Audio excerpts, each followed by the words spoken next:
This is the Basement Vagrants podcast. What kind of a wiener name is that? With Wrecker. All these morons getting dumber or just louder. Bubs. I'm a big four-eyed lame-o, and I wear the same stupid sweater every day And Schweitzer. Nerd! I knew it. I'm surrounded by assholes.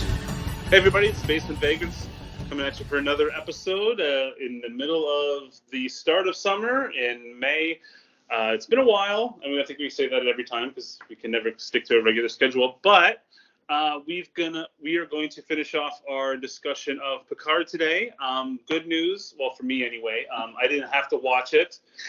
Schweitzer and I had a long heart-to-heart where he talked me off the edge of the cliff, so to speak. He untied the noose.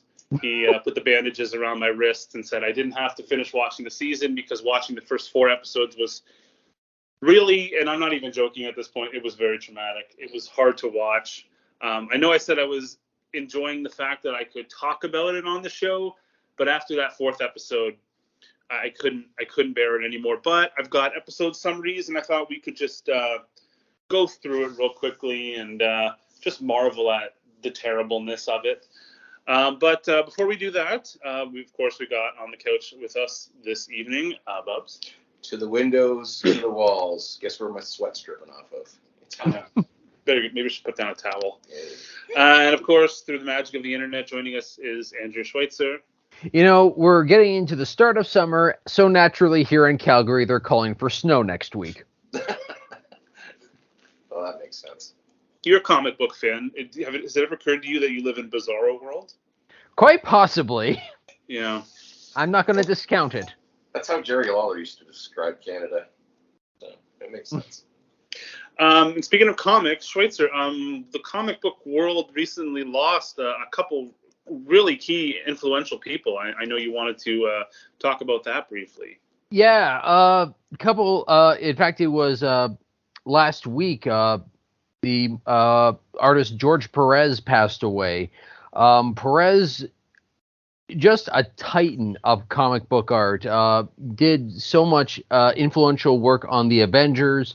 And then in the early 1980s, he and his friend Marv Wolfman, they went over to DC Comics, which was really struggling at that time. A lot of people might find this hard to believe, but in the, I think it was in the mid 80s or early to mid 80s, DC was almost bought by Marvel. They were going to cancel all the titles except for, Batman, Superman, Green Lantern, Wonder Woman, Justice League, and one of the titles that Wolfman and Perez became famous for, and that was New Teen Titans. Mm-hmm. If you've got nieces or nephews or young kids of your own, chances are they've watched 1 billion hours of Teen Titans Go, so they kind of owe a little debt, and you owe George Perez a grumbling of thanks, because if it wasn't for him, the comic world wouldn't have characters like Starfire, Cyborg, Raven. He actually, in 1986 or 87, just revitalized Wonder Woman. He said, you know what, I want to take over the whole series. I want to relaunch it.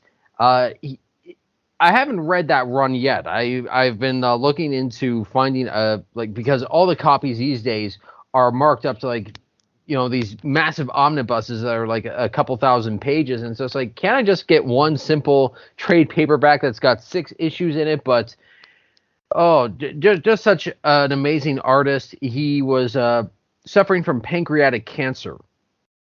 And did George Perez?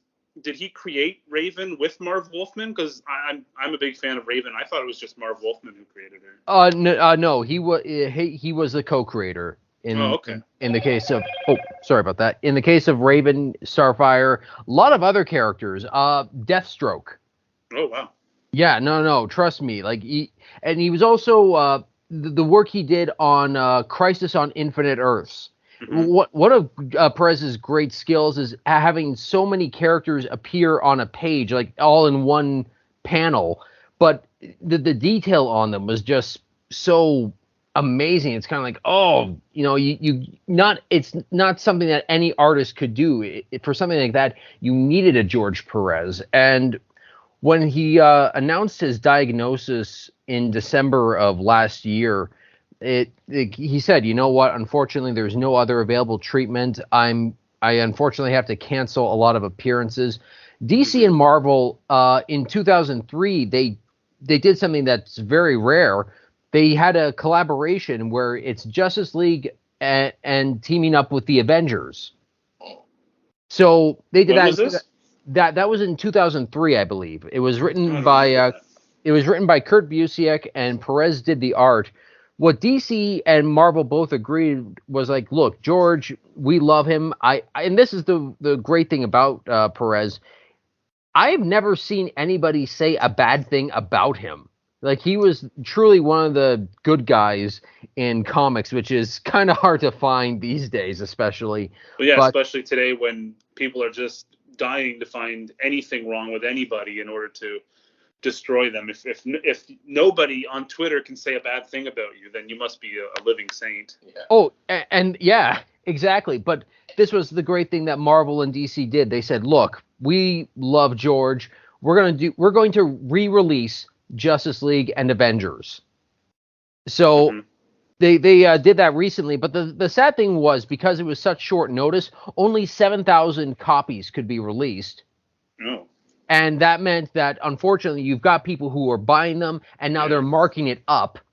So it's like, hey, I'll sell you this copy for $300, and it's like, oh, come on! Like, this, like, all the proceeds from this book are going to Perez's family.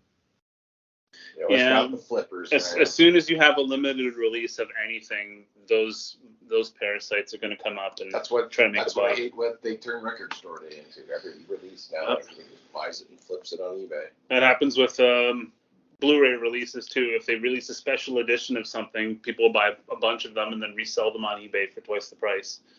Happens a lot. And That's why they should never do limited releases of things. Yeah. Or at least not advertise it as a limited release. If you're gonna, Go ahead. No, I was just gonna say they should, if they're gonna do a limited release of something like that, put it out. Say, hey, here's this thing. Don't say it for limited time only, or we're only printing 1,000 of them. Just put it out, and then if you want to only do it as a limited thing, just quietly stop producing. Or you really want to screw with the flippers, you put it out as the original release, and then you just mass produce it like that 2 would be months good. later to screw somebody over. Well, I had asked about that, and somebody said, chances are they did only 7,000 copies because they wanted to still do this while Perez was alive and show him, like, look, like, we put out this book, and you're getting the proceeds from this. DC and Marvel, they're going to be appearing in the comics next month. But they've got these full-page tributes to Perez. Wrecker, I posted one on Facebook, the DC one, and you said that you just loved the old-school style with, like, new coloring. It felt that art. It was real evocative of, like, I would say probably the Silver Age of comics. Silver into bronze, almost. But yeah, like 60s era kind of thing. But with modern, the cleanliness and the brightness of color of modern art, but with that classic style, which is like right up my alley. I love that sort of classic style, but not the old dot style work that when it's fresh looks faded. Like brand new digital art in that style is like the perfect thing for me. Yeah. So that was really great. He got to see both of those tributes that DC and Marvel had planned for him, and unfortunately, last week was Free Comic Book Day, and he passed away the day before on the Friday. So it was weird. It was New Comic Book Day, or not New Comic Book, but rather Free Comic Book Day. And everybody was just kind of like down in the dumps. It's like, yeah, it's Free Comic Book Day, but we've lost Perez. And comics just don't seem as colorful anymore. And then not too long after, Before that, we lost another pretty influential writer. No, Neil Adams was an artist. Oh, he was? Yeah, Neil Adams. Oh. Neil Adams, oh my gosh. I got the opportunity to meet him a few times. This guy had a pretty inflated opinion of himself. He was charging, I believe, $30 or $50 just for a photograph with him. That's nothing compared to the Undertaker. Yeah. I was showing Bubs that before we started recording. That was ridiculous. Maybe we can talk about that afterwards. But Yeah. Neil Adams, Neil was probably one of the first truly superstar artists in comics. I mean, yes, Jack Kirby was a pioneer, as so was Steve Ditko, Wally Wood, John Romita, so many others. But Neil was sort of the next generation of superstar artists. He added this wonderful sense of photorealism to the X-Men, and then he moved on to Batman with Denny O'Neil as the writer. And this combination, much like with George Perez and Marv Wolfman, it's just this perfect artist and writer combination that goes together, and they make something magical. The Batman comics of that time, before they got into it, the comics, or rather the covers, they seem to have a bit of a darker tone, but when you actually read the story, it's like, oh no, this just still feels sort of like an Adam West style Batman. What they did with Batman was they returned him to the gothic roots that Bob Kane, Bill Finger, and Jerry Robinson injected into the character when they first started in 1939. Did he draw a particular run or story that I might recognize, like one of the big ones? One of the big ones? Well, he was the creator of Ra's al Ghul. Oh, okay. In fact, I posted a video where he mentions about the royalties that he would get from DC compared to Marvel.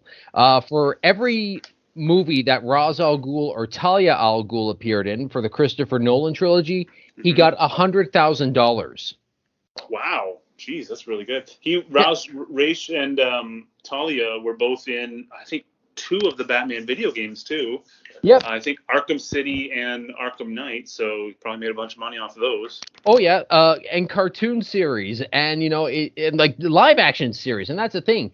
Characters like that, whenever they appear, they get a special credit that will say Talia and Ra's al Ghul, created by Denny O'Neil and Neil Adams. Now, one cover that you might be familiar with, and I've got a poster of it in my apartment, but it's Batman number 251, and it's a classic. You got this giant image of the Joker holding Batman strapped to a playing card, and it says, "Look out, Gotham, the Joker's back in town." If you want to look at that. Sounds familiar. Batman 251? Yes. It's as soon as you see it, you'll say, "Oh, it's that one." It sounds kind of familiar. I'm looking it up. We'll show Bubs here. But one thing that they really did was, like I said, they returned Batman. Oh yeah, I've seen that a million times. Yes. That's a pretty famous one. That's pretty cool, yeah. And like if you go just type in Batman Neil Adams covers, a lot of those covers, they almost look like horror stories. Mm-hmm. It's not, but they brought a real sense of like I said, they just returned him to his dark roots.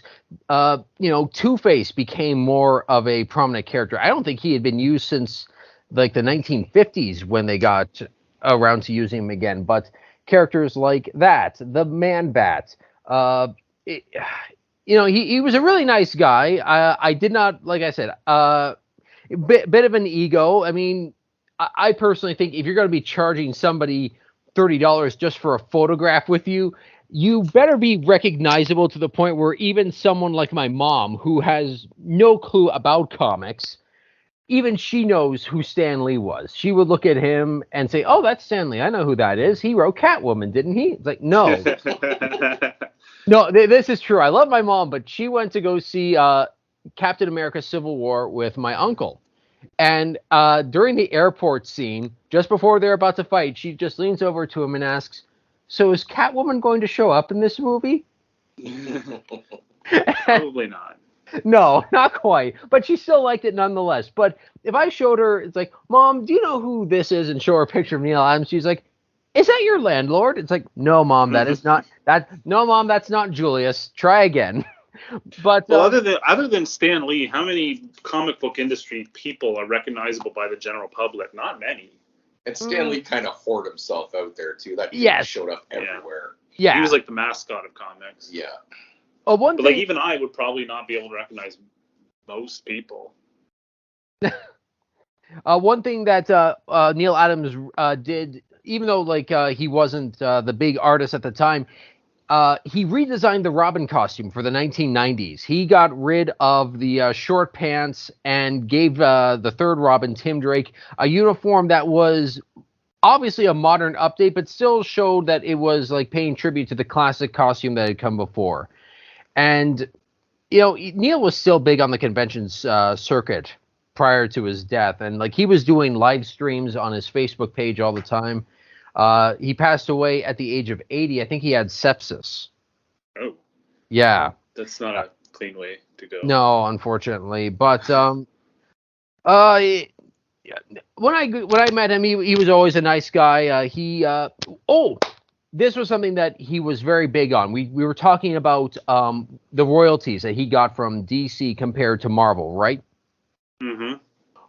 In the 1970s, he was working on the Superman comic. He did that famous Superman versus Muhammad Ali comic.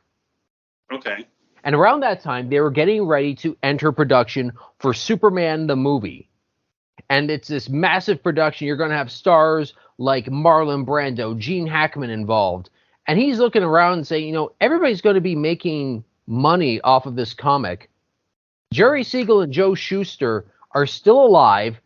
They're not going to be making a cent off of these characters that they created, off of this movie that's not possible without their creation. They're practically living in poverty. So he went to DC and he said, look, we've got to do something. Otherwise, it's, this is the right thing to do. He was very big on creators' rights. And he basically got a restored byline for Siegel and Schuster, as well as health benefits and royalties for their family. It got so pivotal to the point where no matter what, if you do a DC comic and Superman shows up in just one panel and says hi, and that's it, they have to include a credit that says Superman created by Jerry Siegel and Joe Shuster with special permission from the Jerry Siegel family. Now, are they not getting royalties just because DC owned the rights to the character outright? Yeah, basically they signed a deal for just to sell the rights to Superman for $100 back when they were back in the 1930s. They were young and naive, but it's a terrible deal, and you guys were screwing them. And before you knew it, publishing rights and all that. The same thing happened to musicians. The same thing happened to actors. When they would have reruns of Gilligan's Island, none of the cast got paid for them. It was ridiculous. Exactly, but that's the thing. So now that's back why then comic books were just silly little things for kids to buy, with their candy. Nobody foresaw anything, any movie rights or TV rights or long-running serials. They were just, but that's the thing. Right? Exactly. But at the same time, you would think, well, wait, I created this character. He's appearing in radio dramas. He's appearing in the George Reeves TV series. He's appearing in movie serials. It's can't I get a little cut? I'm not saying I have to make everything, but... but basically he stood up for creators' rights when nobody else would. When he was at Marvel, Adams apparently wanted to unionize, but Stan Lee would quickly shut that down. Mm-hmm. So, but two giants of the comic book industry. As I put it, it would be like losing Steven Spielberg one weekend and the next week Martin Scorsese also dies. It's oh my God. These two titans of the industry, and they're not here anymore. But in the case of George Perez, I'm glad that all those people were able to just come together and do these great tributes for him, and also that he got to see them before he passed away. Yeah, that's a big thing. I hate when all the tributes come in after somebody dies. It's but at the same time, Perez is in a unique situation where he knew he was going to die very soon, so you can do that. But that's unfortunate. But on the bright side, we still have Vita Ayala and Teenie Howard. So yes, the legacy of great comic books will live on through today's crop. You know what? I don't think I told you this. I actually had a very pleasant chat with Heather Antos at the Calgary Expo. Really? Yes. Well, you know what? I mean, it doesn't quite shock me because I think a lot of people, Antherontos is one of these people that's just, if you read her, if you see what she says on Twitter all day, she seems like an evil, horrible person. But everyone is their worst self on Twitter, so it doesn't really surprise me. A lot of the people who seem like the villains are probably decent people in real life for the most part. Yeah. Plus, I mean, she's at a convention. She's probably, I don't want to say she's on her best behavior because she wants to get paid.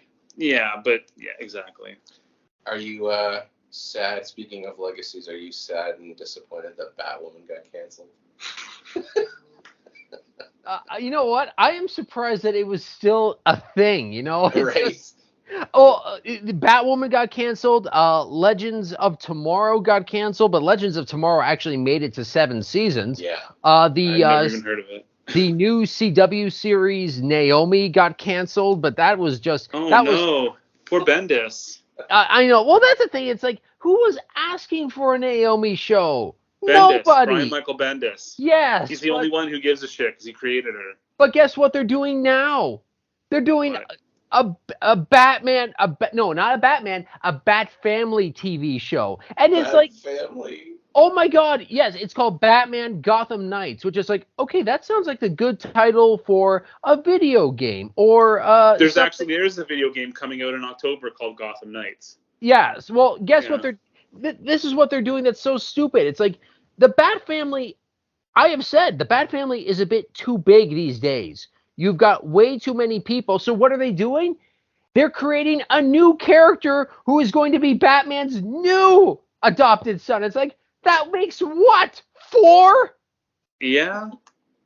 No, I'm going to go through the Bat Family members. You've got Dick Grayson, Jason Todd, Tim Drake, Damian Wayne, Stephanie Brown, Cassandra Cain. Which one's the Black Batman? Duke Thomas. Duke Thomas, yeah.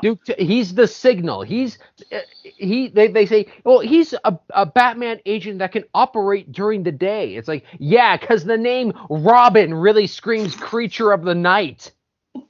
So does the name Red Robin. It's like, get away from me. You've got Cassandra Cain. You've got Batwoman. You've got Batwing. It's like, Jesus Christ, that's 10 people. And now you're like, no, let's add a new character. And I've got the description for him that the CW put out. His name is Turner Hayes. It's like, Turner. So already I fucking hate you. Like that. It's like, why don't you just call him Hunter? It's so just he's gay, right? He's gay. I have no idea. He has to be. Trans, but yeah. But this is what turn her to him. Oh God. Get it? The character is described as an orphan, adopted by Bruce Wayne. Quote, despite the murder of his biological parents, Turner remains resilient and driven to live up to his billionaire adoptive father's name. While charming and soulful, Turner has never quite felt comfortable in this world of wealth and privilege. It's like, okay, how does that make him different from Dick Grayson, who grew up in the fucking circus? It's like... Yeah. How does that make him different from Jason Todd, who was Jason Todd was an orphan too, right?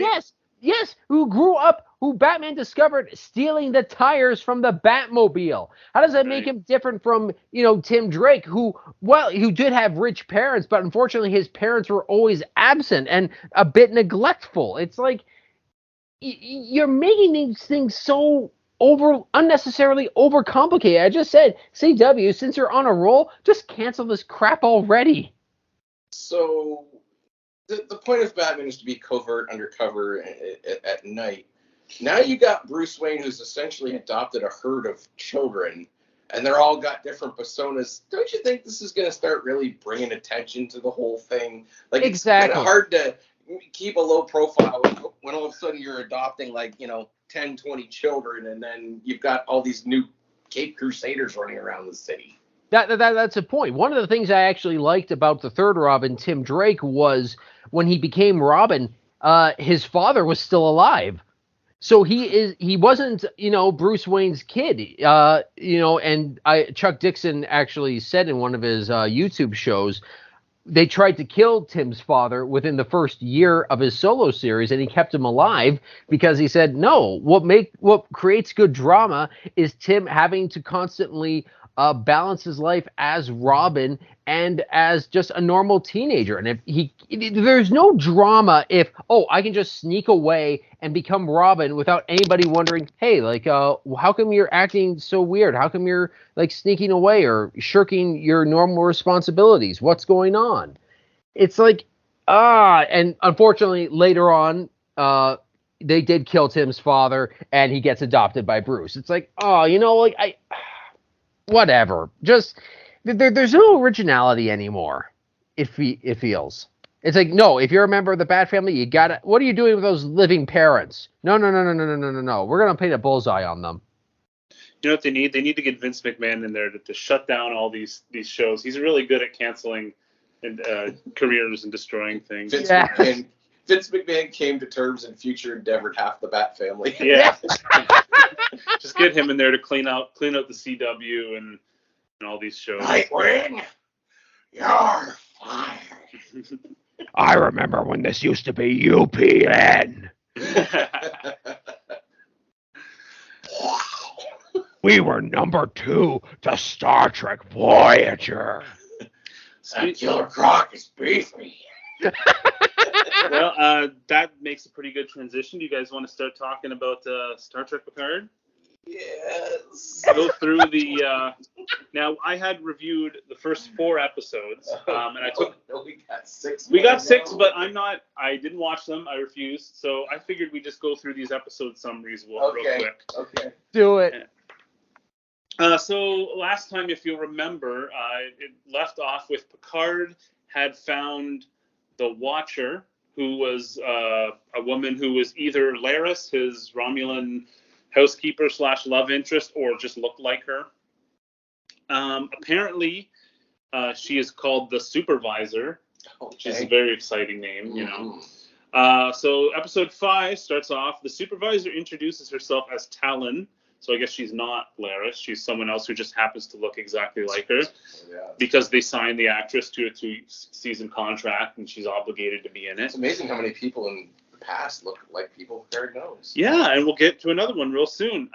Talon explains to Picard that she is tasked with protecting his ancestor, Renee Picard, the woman whom Q had targeted earlier, because Renee plays an important role in the future. Q approaches Dr. Adam Soong, a disgraced geneticist who is desperate to find a cure for his daughter Cora's terminal genetic illness. So Dr. Soong, yet another, I guess, is a precursor to Dr. Noonien Soong, who of course is played by Brent Spiner and looks exactly like all the other Soongs, because he was signed to a 2-season contract and was obligated to appear in the show. Yeah. That's driving the creative decisions behind all this casting. In exchange for a vial of medicine that can save Cora's life, Q requests Soong's help dealing with Renee. I guess it's been established that Q is losing his powers at this point, but he still needs the help of just a regular person to kill somebody, I guess. Sure. I guess maybe snapping someone out of existence is too much for him now. Or snapping a But he can buy a gun. Right. Can't he just buy a gun? Nobody knows who he is. Yeah, I know. Just buy a gun and disappear. I guess if he could do anything, just snap a gun into existence. Yeah. Like, I don't know. I don't know. So Seven and Raffi break Rios out of ICE custody, and that's the end of that storyline, I believe. They spent like 2 whole episodes on talking about how horrible immigration enforcement is, and Rios is being deported back to his country just because he's an illegal immigrant. You know, it's because he's brown. Yeah. So they break him out of ICE custody, and that whole subplot means nothing.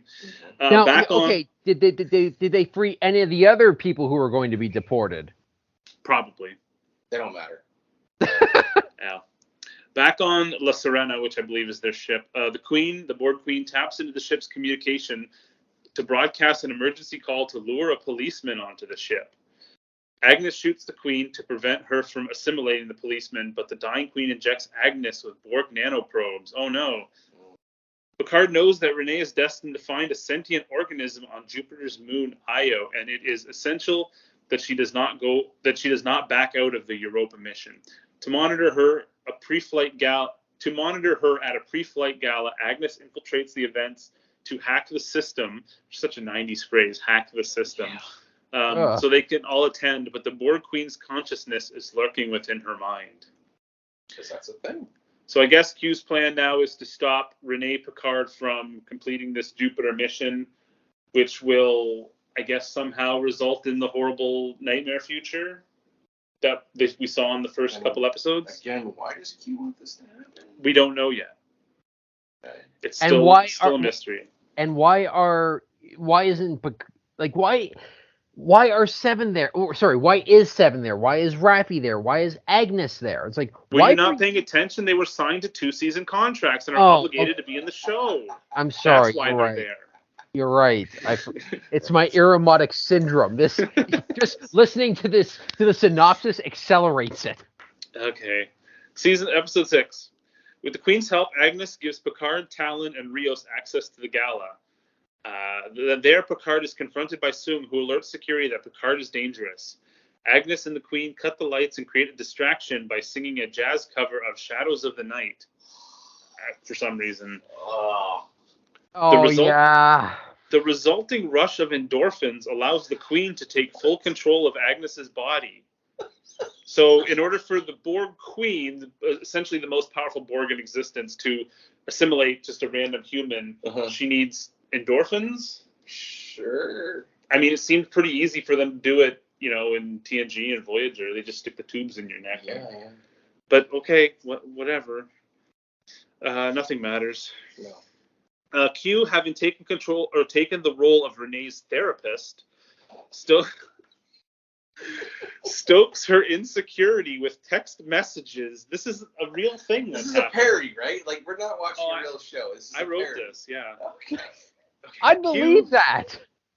Q, having taken the role of Renee's therapist, stokes her insecurity with text messages, and she begins to flee the party. Picard finds her and persuades her to go through with the mission by talking about his mother, who also loved the stars and also had mental health struggles.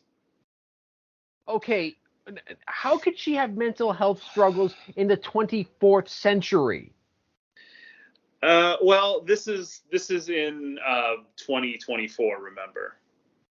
No, it's Picard's mother. Yeah, how could Picard's mother? Yeah, how could Picard's mother? It's like getting cancer in the 24th century. It's like we've cured that. Yeah. It's like so if you know that you've got mental health problems and like people are not.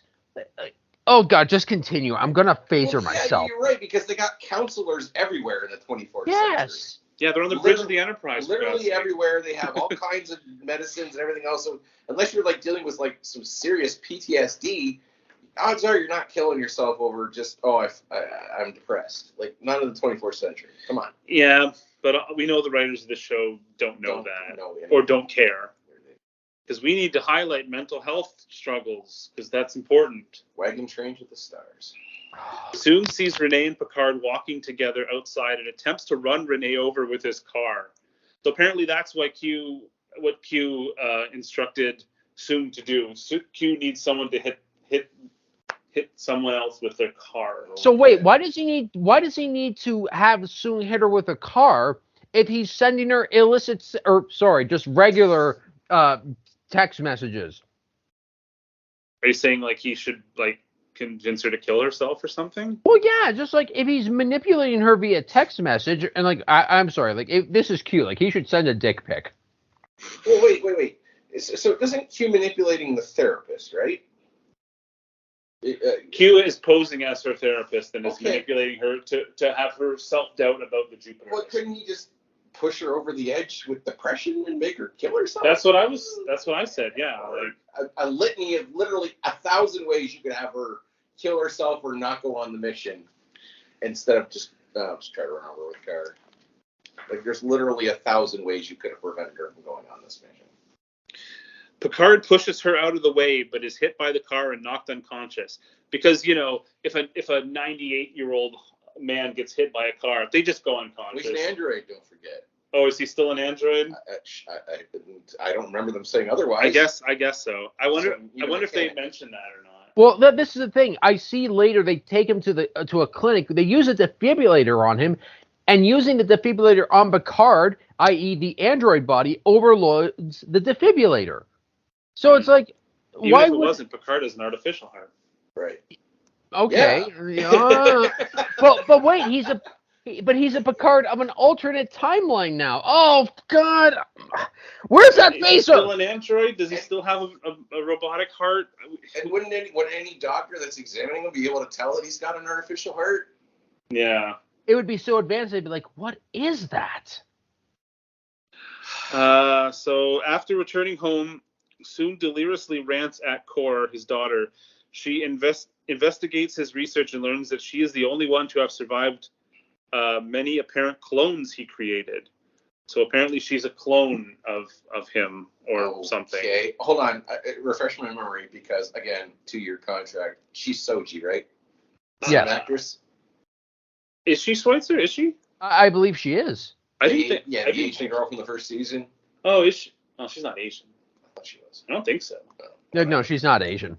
Oh, that's Oh, I didn't know that was Soji's actress. Oh, okay. Yeah. Sure, whatever. Again, 2-season contract. Mm-hmm. At Teresa's clinic, Talon decides to enter Picard's mind to help him wake up from a memory that his mind is fixated on. And that's how the episode ends. Wow.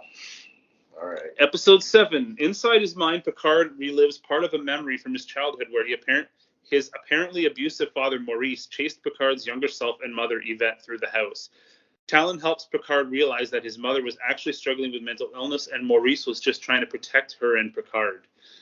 Picard wakes up from his coma and Talon reveals that she's actually Romulan and possibly Laris's ancestor because they look exactly the same. Even though she was supposedly a watcher, which we didn't, wasn't it? Weren't we told in TNG that Elorians were called watchers? I thought they were listeners. No, listen. Oh, they're listeners. Yeah, you're right. Listeners, watchers. Maybe there's like hearers and smellers and touchers as well. They need to be the smellers. Yeah. The touchers. So she is Romulan, possibly Laris's ancestor. Well, we could have guessed that because it's played by the same actress. Right, yeah. And everybody's ancestor in the show looks exactly like them. And conveniently show up at the same place. Picard theorizes that Q may have a personal stake in his trial and asks Guinan to summon Q using an Elorian ritual. And I actually looked this up on YouTube. It's quite shockingly stupid. Literally, what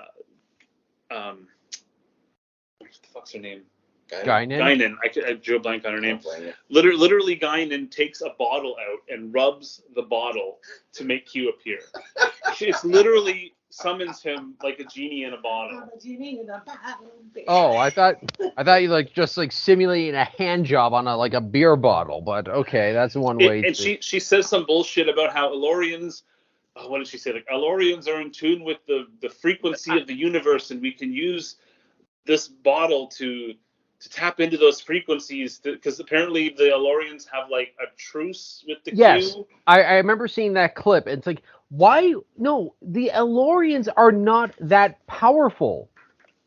The Elorians were that powerful, they wouldn't have been wiped out by the Borg. Right. Yes, it's like okay, we have a truce with the Borg. Well, gee, couldn't you have we have a truce with the Q. It's like, couldn't you have used the truce with the Q to, save your people from being annihilated by the Borg? Although, I will say, I remember in his final appearance on Star Trek Voyager, Q told his son, if we've told you once, we've told you 1,000 times, don't provoke the Borg.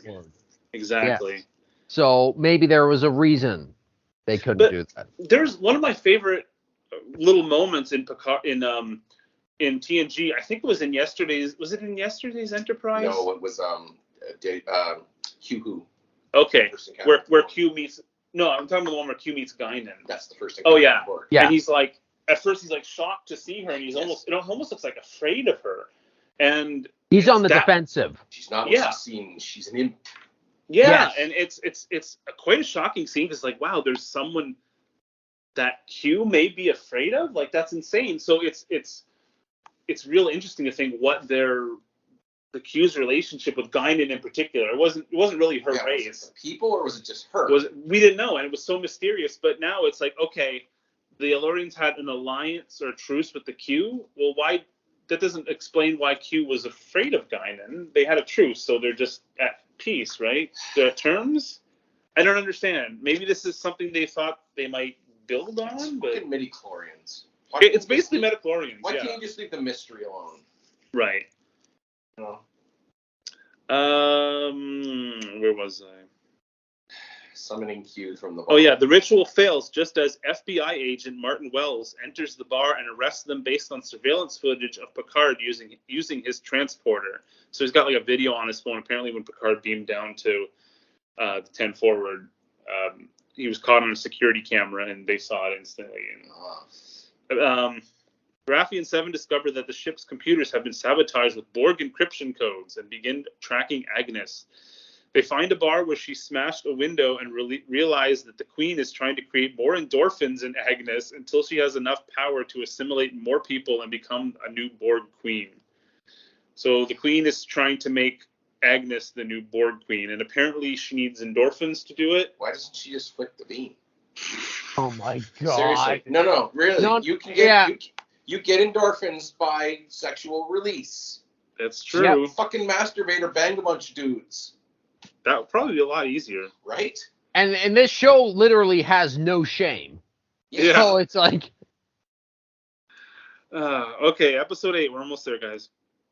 Wells, which is the FBI agent, tries to make Picard and Guinan confess to being aliens. He separates them, and Guinan is visited by Q, who explains that he is dying and that the trial is a final attempt to give his own life meaning. Not sure why this would give Q's life meaning, putting Picard through this stupid, convoluted trial. And that's the thing, like, what is the trial for? To give Q's life meaning. I just said it. But it doesn't make sense. It's like, there are so many ways to give your life meaning. It's like, why Picard? Aside from the fact that 2 to 3 year contract, it's named after him. Yeah. But it's like, it's almost like they just use keywords. Like, what did Q always say? Trial, continuum. And it's just like, they're just throwing these words in like a mixed salad. It's a fucking Star Trek Mad Lib. Yes! Yeah. That's what it is! The Mad Lib! Now, it wasn't until now that we find out why Q was acting so erratically. I think it would make more sense if, instead of he's dying, maybe he's suffering from sort of disease, or he's old enough that he's getting some kind of like Q Alzheimer's disease or something, and he doesn't know what he's doing, and he's doing this trial with Picard because it's like one thing he remembers. It's a thing he used to like to do, so he's just going back to that. For have him dying, like it's like they had two options and they always take the worst one. Like, that makes no sense. I'm dying and my life needs meaning, so I'm putting Picard through this trial. You could have salvaged this by saying Q's back. He's with Picard because he's like the one connection to humanity or our universe that he knows about. But he's starting to suffer Alzheimer's and dementia, and things he's doing are causing timeline infractions. They're causing holes in the universe. They're causing anomalies. So you could almost use the argument, well, okay, you find Guinan. Guinan's like, yeah, I never told anybody this, but Elurians and Q have had this uneasy back and forth. I can reach out to the Q continuum and maybe try to find somebody who can come in and help us out and solve this problem and rein Q in. Or you could even leave the Guinan part out of it and more Q show up because they see what he's doing to the universe because of his disease. They want to stop him. They want to put him down or try to sit. You could have this whole big conflict between Picard and whoever else in the Q continuum. You know, how should we handle Q? Should we save him? Should we mercifully kill him? Is he a criminal? Like, you could have had that whole dynamic be way more interesting than the crap they're doing here. Yeah, and I gotta say, these are great ideas, but unfortunately, you have a great flaw. How do we tie it to the current issue that, you know, the crimes of the haves and the have-nots and immigration reform? The 2020 stuff or whatever could have been a blip. Could have been like a half-hour part in an episode. Like, you got to be bouncing him around the universe, bouncing him around a time, messing with all kinds of reality, because Q is omnipotent. So he's messing with the entire universe here if he's if he's suffering from dementia or suffering from Alzheimer's or something like that. You could have done so much with this. You could have, like, instead of the multiverse theory, you're essentially taking the same concept, but only because Q is messing and altering with reality unintentionally. Yeah, like if you were to take the basic premise of what if Q lost his mind? Yeah, that's a great idea. Like that could be a whole season of a show, because like this guy who has infinite powers suddenly, you know, loses his mind, has dementia essentially, and Picard has to help him or stop him, or maybe that's like Schweitzer said, the central crux of it. Do we stop him? Do we kill him? Or do we try to help him? Is he too far gone? And you could have had so many great moments, because John Delancey's an incredible actor. Like, you could have had so many, that breakdown moment where he's face to face with Picard and just letting everything out on the table and like crying to Picard, not crying, but pleading to Picard for help. And they could have had that, all that we've gone through together. Please help me, my friend. I don't know if you're my friend, but like, you could have done so much with that. And then he flips out and he goes back again. So you could have had all these incredibly touching moments between the two. And what if we had a scene where an immortal being has to deal with the concept of dying? Yeah. Like, what a great scene that could be for someone like John Delancey to like stretch his acting muscles to the fullest. Like that could have been I don't know if they still do Emmys, but that would be like an Emmy-worthy scene. It could be, it'd be amazing. Like, a guy, Q has probably lived for millions of years. He's probably never even considered dying. And the things he's doing is causing, you know, peace treaties to be broken, wars to break out. Like, this could have been a huge quadrant-wide thing they could have done here. And you could have brought in anybody into this story if done right. One thing I remember from the Star Trek Voyager episodes is that Q had says, like, we've always existed. From the moment the universe like began, we were there. So like you have to remember it. His first appearance on Voyager, that other Q, Quinn, takes him to the beginning of the universe, which he calls a very old hiding place. And it's like, so they were there for that, and like. Yeah, like it's like you were saying, the idea of, and like Q knows the future. He says humans aren't supposed to be in the Delta Quadrant for another century. So it's like he knows everything that's going to happen, but he's frightened because he does not know what is beyond death. Yeah, exactly. I mean, these are basic foundations to build the entire series on. But what foundation is this crap that I'm reading built on? Yeah. Q wants to give his life meaning, and we need to talk about racism and Picard is now a Nazi man, and it's all just it's just like so many things thrown together. And only on Earth, and only in this bracket of time. And everything is filmed in LA because it's a pandemic and it's easy and cheap to film there. Not that he's an omnipotent being and infinite realities and infinite time and all over the entire universe. This particular thing is going to give his life meaning. I don't know. Okay. He notes that all humans are stuck in the past, and Guinan uses astral projection because apparently she can do that now. Okay. She uses astral projection. They're just pulling powers out of a hat to give to Elorians. It almost feels like, hey, what's popular? Stranger Things. Oh, what can they do in Stranger Things? Astral projection. Sure, give them that now. Like you said, Metachlorians, it's so much more interesting when we didn't know much about the Elorians, especially because Guinan, she's such a, I think Whoopi Goldberg's performance as her on the show on TNG was excellent. Yeah. She seemed like such an interesting and mysterious character that we want to know more about, but it's good that we don't because it keeps that mystique there. Now it's like, oh, here's all these powers they can do. It's like, oh, okay, I guess. Why didn't we hear about this before? Someone once said that Guinan was actually the first true alien that we ever got to see on TNG as a main, sort of a like recurring character, because like Spock, Worf, all these other characters raised by humans and, you know, part of the Federation and Starfleet. So we get somebody who is a literal outsider, and we get to see their different approach to things. Yeah, I guess. I mean, she didn't have a big role on the show, but significant enough. Yeah. So she uses astral projection to share this message with Picard. Well, I guess the message that humans are stuck in the past? I don't know. Wells reveals that he encountered aliens when he was a child and thought they wanted to kill him, but Picard explains these were Vulcans who only tried to erase his memories. Why Picard knows that, I don't know. Wells, even still, Picard says, "Oh, they didn't try to kill you. They only tried to erase your memories." Oh, well, I guess it's all cool then. Yeah. That's still pretty terrifying. I have a question though. Why did the Vulcans crash on Earth? As Troy put it in First Contact, they have no interest in Earth. Too primitive. Well, like you said, maybe they crashed there. I don't know. This is only an episode summary. We don't know. We can give it the benefit of the doubt, saying like maybe at one point a rogue Vulcan ship decided to visit Earth. I don't know. The Vulcans hacked the election for Trump. It wasn't the Russians. Oh, that was it. That is logical. Wells is forced to release Picard and Guinan after the FBI dismisses him for conducting an illegal investigation. Meanwhile, Raffi and Seven find the Queen collecting car and phone batteries to modify Girardi's body and make it capable of assimilation. Okay, so the Queen can assimilate her just fine, but Agnes can't assimilate anyone else without car batteries strapped to her back. No, she eats them. She eats them. Oh, okay. Because that gives you energy. You know, when you eat a car battery, you just feel great. You know, you have so much energy. You know. She attacks them, but Agnes is able to force her to stop and leave. After learning about her true nature, Kor leaves her father with help from Q.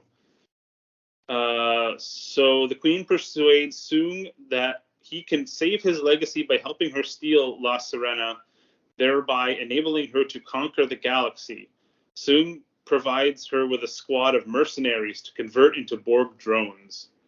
Because I guess Adam Soong has access to mercenaries? I don't know. Why not? 2 more episodes. The Queen, Soong, and the drones beam to La Sirena while Picard, Talon, Raffi, and Seven beam to Chateau Picard. Because it's a set we already built, and we don't need to construct another one. Let's just do it there. Agnes's consciousness blocks the Queen from the ship's system until Seven and Raffi arrive. They try to use the ship against the Queen, but she mortally wounds Seven. After they send Rios, Teresa, and her son to safety, Picard and Talon escape from Soong and the drones in the tunnels beneath the chateau. Picard recalls his mother having a mental break while they were playing hide-and-seek in the tunnels when he was a boy, after which she ended her own life. Discussing this with Talon helps Picard come to terms with it. So all he needed to do was talk about it to one person to come to terms with it, even though it's been like 80 years. And the fact that this was never, ever mentioned once. No, and we see Picard's mother in TNG as an old woman. Right. You think this would have come up in his psychological profile when he was in the academy? You think this is something he would have discussed with Counselor Troy, his own personal counselor? He was close friends with Beverly. This never come up. Now all of a sudden his mother committed suicide from depression, and he's been dealing with this the whole time. It's like you have to remember he spoke after he was assimilated. There's that episode Family, and prior to him going back to Earth, like he speaks with Troy and he says, "You know what? I haven't been having any nightmares." You would think that he would confide in her, like, "Look, my mother committed suicide when I was younger," and it's like, but no. You would think Picard and Robert would have talked about it once in that episode, maybe mentioned it. Now, I was discussing this with Schweitzer the other day. I was trying to think of ways to make this whole thing with Picard make more sense, where they want to give him some sort of tragedy in his past related to his family. And I was thinking it would make a lot more sense if it was focused around his father, because we don't know much about Picard's family, but we know that he was estranged from his father. And his father died when Picard was out in space, and his brother Robert took over the chateau, and Robert and his son died in a fire while Picard was off in space. That tragedy of his brother and his nephew and dying in a fire. So maybe Picard feels bad about he's out there chasing adventure in space while his family is all dying horribly and he's not there for them. That could be a huge source of guilt. You've also got this fact that Picard is enjoying his retirement on this beautiful chateau with the wine fields and everything. That was all built and maintained by his family while he was off doing adventures in space, where he gets to enjoy this in his retirement. And it was completely built and maintained by people who loved him and cared for him and who he was never there for. that could be a huge source of guilt for him. Yeah. You don't need to make up this bullshit about his mother that completely contradicts other Star Trek lore that already exists. It's there for you. And there, the thing there can be trauma in Picard's past that coincides with what we know of him from TNG. You need to make this shit up. Yeah, we actually heard him say in Generations that he was like angry with himself because like he wanted his family name to go on, but it's like now it's not going to.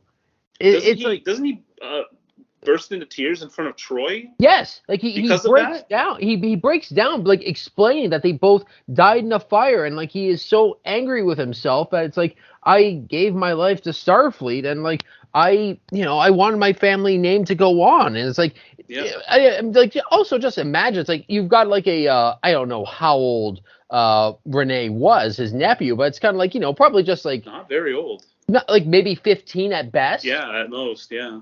And it's kind of like, oh my God, you're 15 years old. Like in a few years, because I remember Renee had mentioned, like one day I'm going to go aboard my own starship. And it's kind of like that ambition that he had. It's like he's never going to realize it. And it's like, that's so tragic. And it's like, it's God. And well, here's why they don't mention that, but why they mention the mother. Number one, because women are the greatest victims in all of history. Of course. I'm sorry. Like, it's like, oh, come on. Like, and number two, they decided, okay, this is not going to be Picard's story. It's going to be Patrick Stewart's story. And yes, I feel terrible that his mother suffered, domestic abuse under her husband, like Patrick Stewart's father. But it's kind of like, I don't know. It just feels like this isn't so much for Picard as it is for Patrick Stewart, and it's just one big therapy session. Then why not write a movie on a new character that deals with all that stuff? Why shoehorn that into fucking? Because we've got the name Picard, and because nobody's like, if somebody said to you, "Oh, Patrick Stewart's doing a movie about that sort of relates to his mother's domestic abuse that she suffered under her husband, and how she couldn't get help," and nobody. Let's be honest. People will be like, "Oh no, that doesn't seem like something I want." Hey, Picard season 2. But he's done tons of movies that were not big budget or not. I might be interested in that because I like Patrick Stewart. If you promote it right, it would have done something somewhere. Yeah, but don't shoehorn this crap into Picard. There was a movie Tim Roth made. Tim Roth from the Quentin Tarantino movies. He made, I think it was called the War Zone. I bought it on DVD. I haven't watched it yet, but it's a very stark and bleak movie about basically incest and rape, about a little girl who's being raped by her father, and her brother who finds out about it and is struggling with what to do about that. And it's based on Tim Roth's childhood. He made this movie. I think it's his first directorial movie. And it was based on his life, apparently, with his father and his sister. And yeah, it was not a big movie. It didn't, nobody's basically heard of it. But it was a passion project of his, and he got it made. And if he's interested in making this movie based on his life, who cares if it's the #1 show on CBS All Access or whatever? If it's a personal thing for him, just like you said, Bob, just make your own little movie. Yeah. I have much more. I haven't watched the movie yet, like I said, but I have much more respect for Tim Roth for what he did with that movie than if this is Picard's attempt at, settling his demons from when he's a child. Don't ruin Star Trek along with it, you fucking asshole. All right. Ruin X-Men. It's already done. Yeah, exactly. Yeah, make it about Professor X. No one cares about him. Let's see. Soon, discussing this with Talon helps Picard comes to terms with it. Soon corners them, but Rios beams back and forces him to flee. Agnes persuades the Queen to change her ways and build a new Borg collective through cooperation rather than assimilation, truly becoming a new Borg Queen. Because that's what the Borg Queen would agree to. Mm-hmm. And who would voluntarily join the Borg? Yeah, that's the thing. It's like we are the Borg. You will be assimilated. Only if you want to, though. I mean, hey, we are fully for your consent. Resistance is totally an option. Yes. Resistance is optional. I can't wait to see the recruiting video on that. That's so stupid. And the thing is, I got into a discussion with somebody like that. Like somebody, a good mutual on Facebook. Like we were having, or on Twitter, rather. And we were just having a decent, polite back and forth, but and he was saying, no, to suggest that the Borg are incapable of change is, that goes against the nature of Star Trek. It's like, no, it's not. No, it doesn't. They're the Borg. It's like saying, well, we can't let, like, why should we wipe out diseases? These diseases are living organisms. And, to kill them, it's like, no, we can't do that. Like, it's like going to, it's like going back to the South in during the Civil War and saying, no, the slaves are their own community. You can't break them up. That's their culture. Yeah. Like they were forced into this collective against their will. You know that, right? It's not their choice to be here. Like it's so dumb. The new queen heals Seven by adding her to the collective. Oh, so poor Seven, she's a Borg again. Great. And well, then departs... if there's one thing that the writers loved doing with 7 of 9 on Voyager, it was hitting that reset button. And then departs in La Sirena for the Delta Quadrant, leaving a message for Picard. There must be 2 versions of Renee, one who will fly the Europa mission and one who will die. Why? Huh? I don't get that. To quote Picard, what sort of meaningless double talk is this? I don't know. Maybe it would make more sense if we saw the thing, but why does there need to be 2 versions of Renee? And why did the Borg Queen leave that message? Why does she even know about this? Oh. Maybe or she did got Seven leave that message? Maybe she got to look at the script. I don't know. Yeah. Okay, last episode. Despite Picard's protest, Talon interprets the Queen's message as her needing to sacrifice herself to save Renee. Why would she interpret it that way? Okay. She uses a holographic disguise to thwart Soong's attempted murder of Renee and dies in Picard's arms while Renee departs on the Europa mission.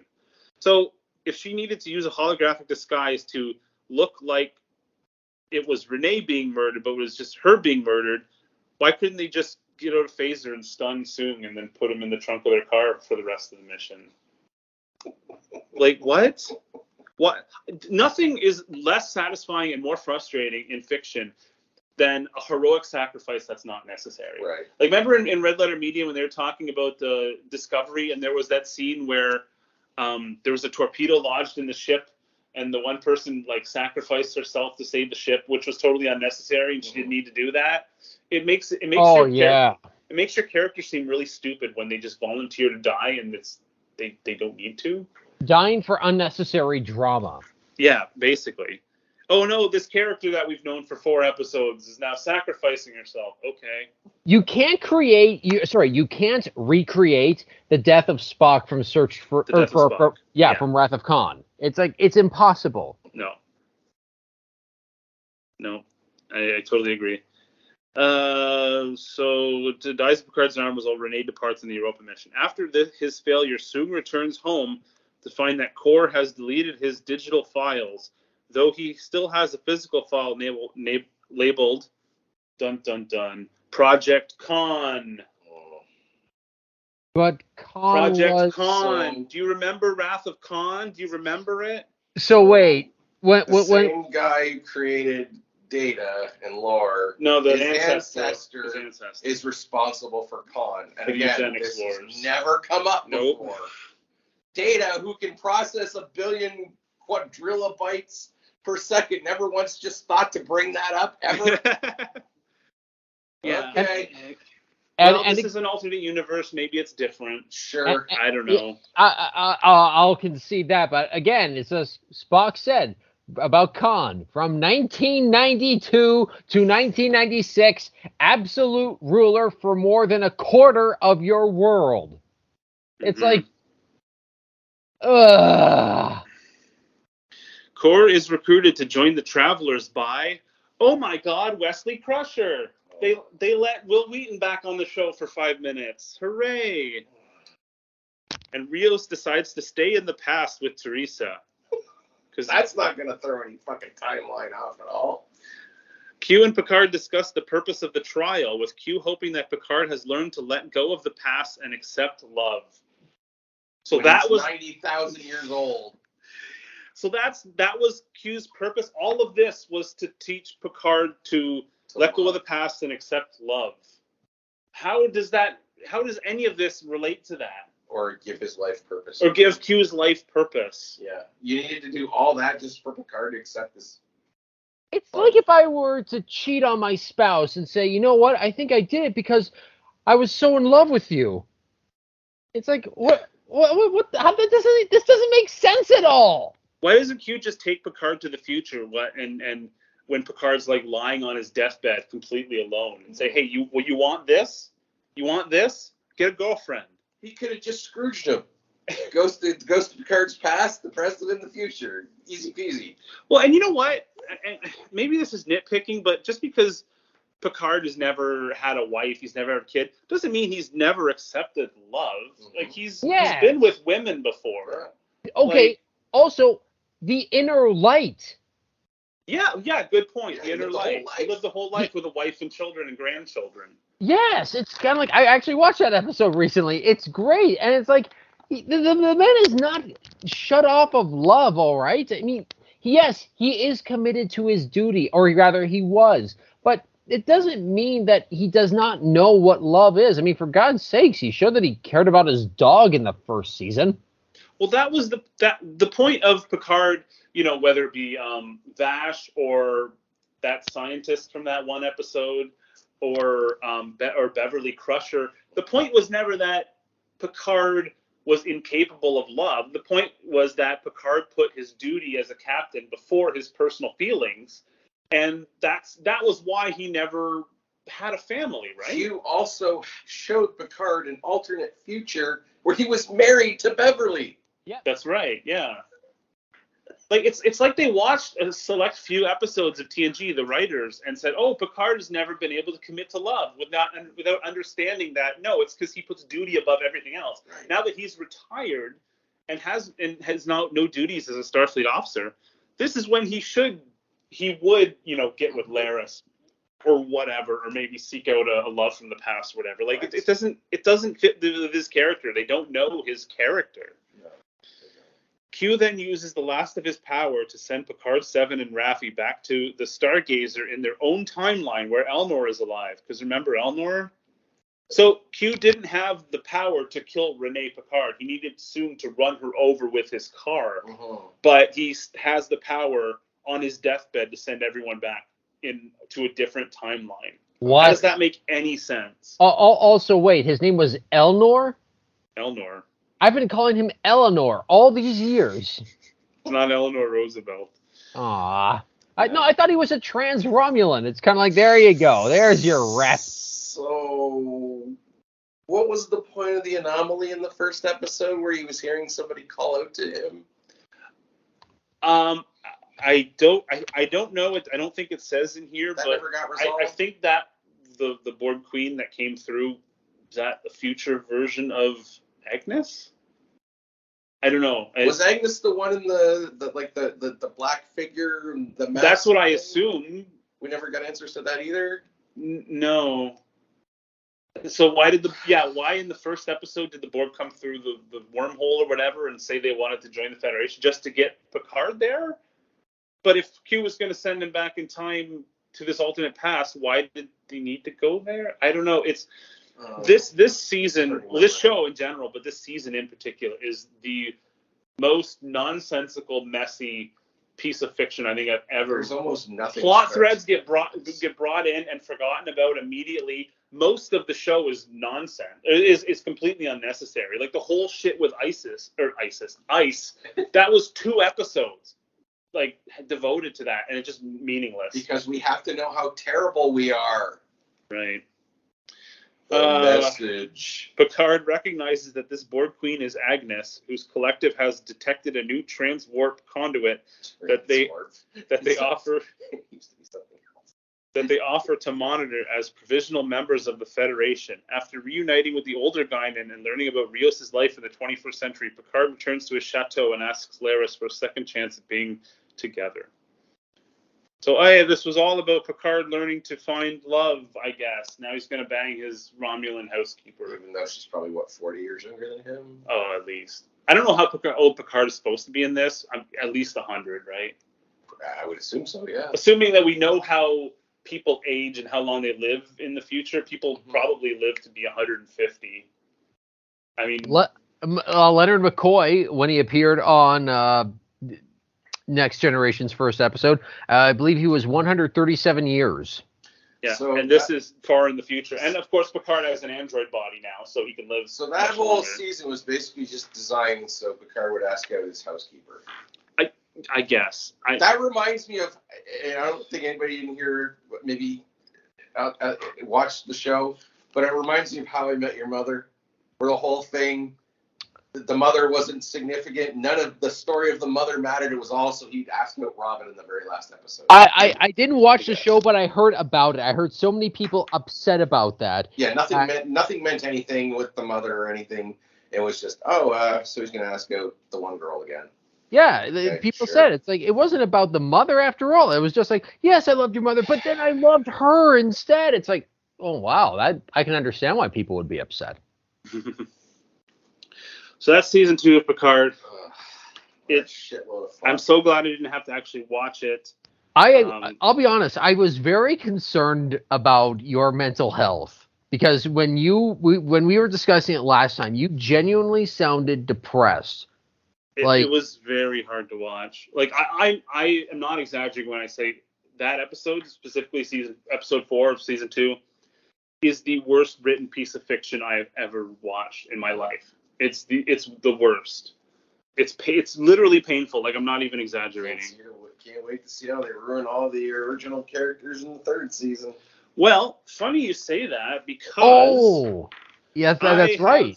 I have a little thing I'd like us to go through here quickly. Schweitzer, if you want to open that email that I sent you. Okay, yeah, I'm opening up my email right now. I have obtained a shooting script for the first act of the first episode of season 3 of Picard, and I thought we could read it together as a little table read. Yes. So, okay. Oh my God. I have highlighted. Schweitzer, if you want to open the PDF there. Yeah, I just opened it. Star Trek. Oh wow, my gosh. Okay, don't read ahead. I have highlighted each color for our roles. Schweitzer, you will be reading Picard. So your script parts are in red. Okay. Bubs, you are rating almost every other character except for Riker. And yours are highlighted in blue. So if you want to get this and we can follow along, sure. I will be reading the directions and I will be reading for Riker. Okay. Commander Wrecker. Okay. You guys ready? Yes. Open on a wide shot of the newly commissioned Enterprise F moving through space at warp. Schweitzer. Schweitzer, please contain yourself and read the Picard's role. Captain's log, stardate 468-705.9. After an uneventful first week at the helm of the newly commissioned Enterprise F, I have finally... Come on. I'm not even reading ahead. I've finally been given an assignment from Starfleet Command. The Romulan warbird Canuck has been spotted near a Federation colony on Colonist 3. We have been sent to find it and determine its intentions. On the bridge, Picard is sitting in the captain's chair. William Riker is in the first officer's chair. Worf is at tactical, and Raffi is at the helm. William Riker, returning to Picard. So, Jean-Luc, how does it feel to be back in the big chair, heading back into unknown danger? Riker smirks. Like an old, reliable jacket, number one. Comfortable and familiar. Even if the world has changed around it, it's nice to know that some of the simple pleasures of the past never change. A beeping sound comes from the navigations terminal. Raffi. Captain, we're approaching Colonist 3. No sign of the warbird yet, but their updated but their updated cloaks will probably keep them off our radar. I doubt we'll be seeing them unless they want us to. Picard? Very good, helmsman. Once we get close enough, maintain a standard orbit and... Raffi turns the chair around to face Picard. Sir? She says sternly. Yes, what is it? Oh, sorry. Excuse me, helmsman. Helmsman? Yeah. Yeah, go ahead. Okay. Excuse me, helmsman. It's 2041 and we're still using gendered job descriptions. I suppose once I enter standard orbit, you'll send me down to the mess hall to help fix you a Bolian ham sandwich too. That was a terrible read. I'm sorry. This whole thing is going to be a terrible read, but an awesome one. Yes, I'm sorry. You're quite right. Helmswoman, maintain a standard orbit around Colonist 3 and continue scanning for the Warbird. And what? If you're going to mansplain my job to me, you could at least say please. Very well, Lieutenant. Please. Raffi spins her chair around to face the console again. Standard orbit plotted, Captain. Continuing scans. Picard turns around to face Worf at Tactical. Mr. Worf, have you been briefed on the armament of the new Torvik-class warbirds? Yes, Captain. Their standard complement is 300 trilithium torpedoes, as well as Class D disruptor cannons. 1 fitted onto each wing and 3 on the force section of the main body. Very well. I don't anticipate an armed conflict, but I trust that you will be ready to fight if the need should arise. Worf shifts uncomfortably. Sir, I appreciate the confidence you have in my abilities, but the assumption that I am a Klingon would be prone to violence, or indeed more capable than any other race to carry it out, is a harmful cultural and racial stereotype. I would hate to have to make a complaint to the ship's HR department because of this, sir. Oh, yes. I apologize. No offense intended, Lieutenant. Carry on your duties. Aye, sir. Do better, sir. I shall endeavor to do so. The ship suddenly rocks violently. Consoles spark and several nameless crewmen fall to the floor. Shields up! Red alert! Mr. Worf, are we under attack? It appears so, sir. Structural damage on decks 4 and 5. Scans of the area suggest disruptor fire, sir, but I can't determine where it came from. It's almost as if the ship is firing while cloaked. Helmswoman Raffi, scan for any trace of tachyon particles that may give us a clue of the Romulan vessel's whereabouts. The ship rocks again. The red klaxons blare and crew members must now shout to be heard. Yes, Captain. Continuing to run scans, but I just have to say that assuming the race of our attackers could be construed as an act of racial violence, I will scan for tachyons as soon as I enter the incident into the ship's HR log, sir. Riker. Captain, I'm reading power failures on decks 6 through 9, including the medical bay. Backup generators are working, but at the rate we're losing power, I don't know how long they can hold. Picard's engineering. LaForge here, Captain. Geordi, see if you can divert power from non-necessary sections like the cargo holds and the botany labs. We need to maintain power for the med bay for the casualties. I'm on it, Captain, but I must point out that asking me to see is a microaggression and ableism, and therefore a violation of the Starfleet Code of Conduct for those differently or superly abled, Captain. HR Manager Troy will have to be notified. Yes, but please, we need to get a handle on this situation immediately. I do not appreciate this aggressive language, Captain. As a disabled person of color, I have the right to make a priority 1 report immediately, Captain. The ship is hit once again. Captain, that was a torpedo. Our standard starboard nacelle is heavily damaged, and we're leaking plasma. At this rate, it could ignite and destroy half the ship. And still no sign of a Romulan. Oh, sorry, helmsperson. Still no sign of the race non-conforming or identifying attacker? No, sir. Very well. Since we can't go to warp with a damaged nacelle, we're going to have to perform a saucer separation. Computer, prepare for saucer separation priority 1. Unable to comply. Privilege check required. We don't have time for this. Override Picard, Alpha 1 Epsilon. Unable to comply. Privilege too high. Please perform the necessary acknowledgments or allow for more diverse voices to issue command. The turbolift doors open and Troy steps out. I guess this is where I come in. Troy approaches Picard and removes his captain's pips. I received 4 human right violations in 1 hour from you, Captain. And as HR manager and diversity and inclusion officer aboard this ship, I have the right to strip you of your rank and take command of the ship. We are under attack in Federation space by a Romulan warbird, for God's sake. He's assuming race again. This is no longer a safe environment for people of color. Worf nods to Raffi and raises a fist in solidarity.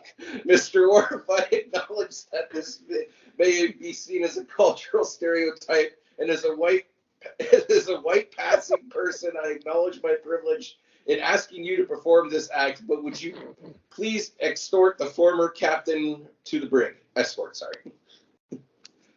With pleasure, sir. Worf grabs Picard and brings him into the turbolift. Number 1, you're next in command. Do something. Sorry, sir. As a male feminist, I support more female representation in leadership roles. I, in fact, will happily accept the rank of ensign and pass my rank on to Commander Troy. Very good. Computer, initiate saucer section authorization. Troy, Alpha 1, diversity level 7. Initiating separation. Several seconds pass. Raffi. Separation sequence complete. Plotting a course away from the colony captain. And then Troy. Excellent. Those colonizers will get what they deserve for being on the wrong side of galactic history. I would love to actually do a good read of this and have it animated. That would be good, right? So yeah, that's a little taste of what we're going to be seeing in Picard season 3, And this, with all the new cast, the old cast back together again. oh my God! So Yeah, I could see that. I'm glad you enjoyed that. I don't think there was enough the homosexual representation. Oh, that's true. Well, they haven't begun filming yet. There's still time for rewrites. Okay. Maybe Worf will be gay now. Absolutely. Oh, hey, George Takei is still alive. There you go. Get him back. Yeah. Anyway, that's it for this episode of the Basement Vagrants podcast. Thanks for listening. There is a movie out now. I've been wanting to see it in the theaters, but I think I'm going to wait until it's out on streaming. I think it probably will be soon on the Cineplex app, The Northman. I've seen the Drinker's review on that. It looks very intriguing. Okay. It's from the same guy who did The Lighthouse, right? Yes. Yep. Robert Eggers. Yeah, let's watch that and review that. Director I I was really going to mention that to you. Yeah, I would really like to see that. So maybe we'll review that for the next episode. We're not going to be doing any more Star Trek Picard. We're not going to be doing Strange New Worlds. We're not going to be doing fucking anything more Star Trek. No. I'm not going to watch season 3 at Let's all. just bury it, shovel it. Yeah, it's done. I can't take it anymore. We're firing it. With Star Wars. Yep, I'm sorry. We're going to fire it onto the Genesis planet, and this time we're not going to go back. Yeah.